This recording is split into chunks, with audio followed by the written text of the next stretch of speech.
Em nome do Pai, e do Filho e do Espírito Santo. Amém. Ave Maria, cheia de graça, o Senhor é convosco.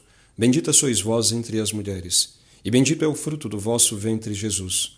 Santa Maria, Mãe de Deus, rogai por nós, pecadores, agora e na hora da nossa morte. Amém.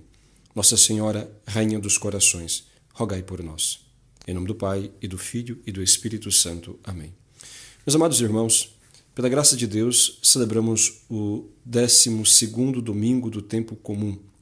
E a liturgia nos apresenta como tema o profetismo, esta instituição que Deus estabeleceu para que a sua palavra pudesse chegar ao coração de cada pessoa.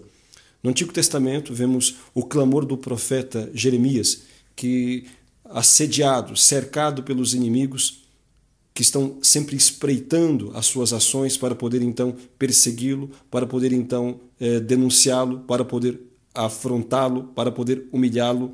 Ele clama a Deus e pede o socorro para que o seu coração suporte aquela situação. Ele dizia: todos me observam, todos observam as minhas falhas, espreitando o momento para me atacar.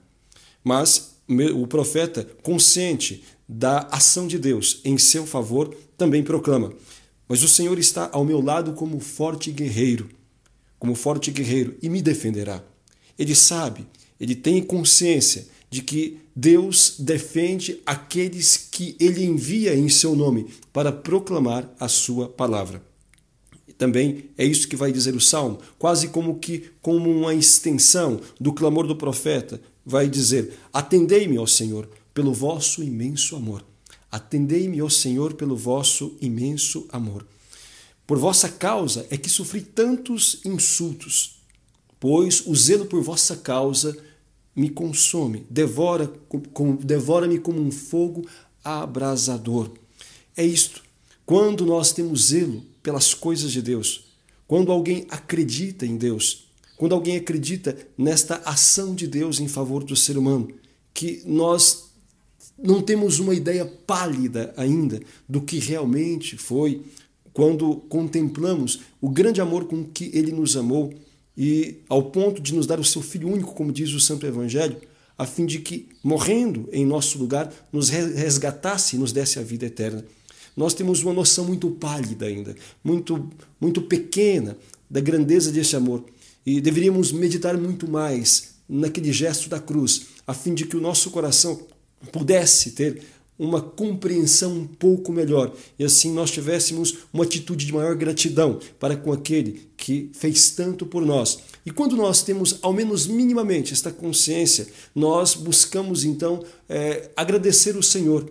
Nós buscamos fazer o que Ele nos mandou. A nossa gratidão se traduz em forma de obediência aos seus mandamentos. A nossa gratidão deve se traduzir em forma de observância da lei daquele que nos deu tudo, a existência e, sobretudo, a salvação. Aquele que nos resgatou ao preço do seu sangue, para que nós não padecêssemos eternamente no inferno.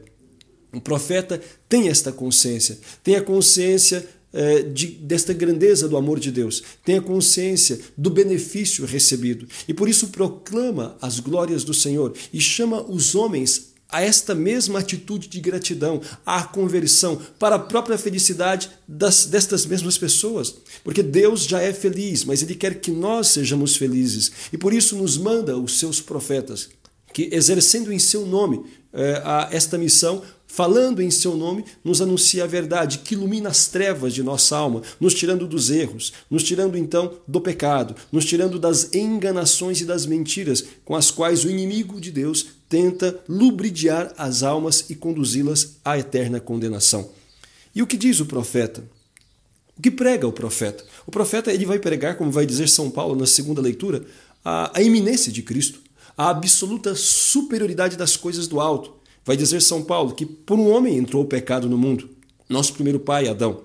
Mas por outro homem, do qual Adão, era apenas uma prefigura passageira, veio-nos de uma maneira muito superior à graça. São Paulo ele vai anunciar esta superioridade das coisas do alto, a iminência de Cristo, a glória de Deus, e ao mesmo tempo mostrar a falsidade do pecado. a enganação do pecado e de todas as falsas doutrinas que querem nos tirar do caminho do Senhor. São Paulo, ele vai nos exortar, portanto, a colocar em Deus a nossa confiança, porque Ele é aquele que sustenta a nossa caminhada e é aquele a quem nós devemos prestar contas de toda as nossas ações. Não devemos ter medo das ideias que o mundo faz de nós, mas apenas devemos ter a nossa consciência pura diante do Senhor. E é o que Jesus vai dizer no Santo Evangelho.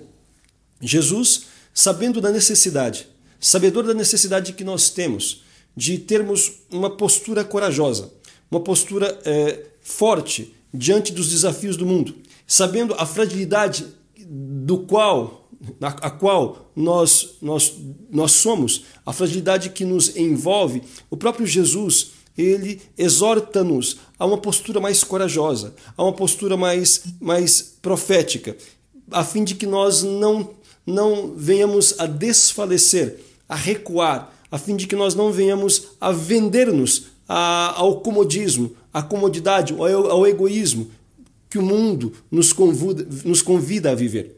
Jesus, ele nos exorta à coragem. Ele diz, não tenhais medo dos homens. Aqui se coloca uma questão que é fundamental para nós hoje, sempre foi, mas de maneira especial neste tempo onde reina o politicamente correto, o relativismo e assim por diante. Nós precisamos ter uma postura definida, nós precisamos ter uma posição, marcar uma posição certa, a fim de que possa a nós mesmos nos orientar e a outros também, cristãos, poderem ter como referência para a sua própria caminhada. Isto é o profetismo, especialmente nos dias de hoje. Consiste, sim, na pregação da verdade contra todas as mentiras e heresias que se pululam, que circulam em nosso tempo, mas também, mais ainda, numa postura vigorosa, na vivência desta comunhão com Deus, na vivência desta verdade que é realmente desafiadora nos nossos tempos. E esta postura profética daquele que fala e daquele que vive, enfim, é algo que deve estar presente na vida de todo cristão, não apenas do sacerdote, não apenas dos bispos ou dos missionários, mas de cada pessoa que foi chamada a viver este segmento de Cristo. Por exemplo, aqueles dentro de uma família. Qual é a atitude profética de um pai de família, de uma mãe de família? A atitude profética de um pai de família, de uma mãe de família que são cristãos, é viver o seu cristianismo segundo a luz de Deus, segundo a vontade de nosso Senhor, de maneira abertos à vida, sem evitar os filhos, mas recebendo-os com alegria e responsabilidade, educando-os de acordo com a lei de Deus, não se rendendo a esta facilidade de evitar filhos por meios contraceptivos artificiais, a pretexto de ter uma vida mais confortável, a pretexto de não terem tanto trabalho. A atitude realmente profética é esta daquele que acredita em Deus, que disse, crescei-vos e multiplicai-vos, deixai vir a mim as criancinhas e não as impeçais. Daqueles que, embora observando todas as dificuldades do mundo, as dificuldades mesmo de se criar, as dificuldades de se manter, as dificuldades de se educar, confiam em Deus. Tal como o profeta, confiam em Deus porque sabe que o Senhor está ao seu lado como forte guerreiro e não os abandonará à mercê dos seus inimigos, daqueles que zombam, daqueles que escarnecem, daqueles que criticam. E ele vai dizer nosso Senhor, não tenham medo dos homens. Não tenham medo dos homens. Amem a Deus. Só a Ele vocês devem satisfação. Vai dizer nosso Senhor, não tenham medo daqueles que matam o corpo, mas não podem matar a vossa alma. Não tenham medo das perseguições, das críticas, daquilo que tenhais que sofrer para serem fiéis ao Santo Evangelho. Jesus nos relembra sempre, aquele que perseverar até o fim será salvo. No cumprimento da vontade do Senhor, encontramos a paz para o nosso coração e a nossa consciência. Porque a nossa paz está na realização do bem, e o bem é a vontade de Deus. O bem é esta realização daquilo que Deus nos mandou fazer. Deus sabe o que é necessário para que as suas criaturas amadas, para que os seus filhos sejam felizes. Quando Deus nos manda algo, é visando sempre a nossa felicidade. E Jesus diz, não tenham medo de acreditar e de obedecer ao vosso Deus.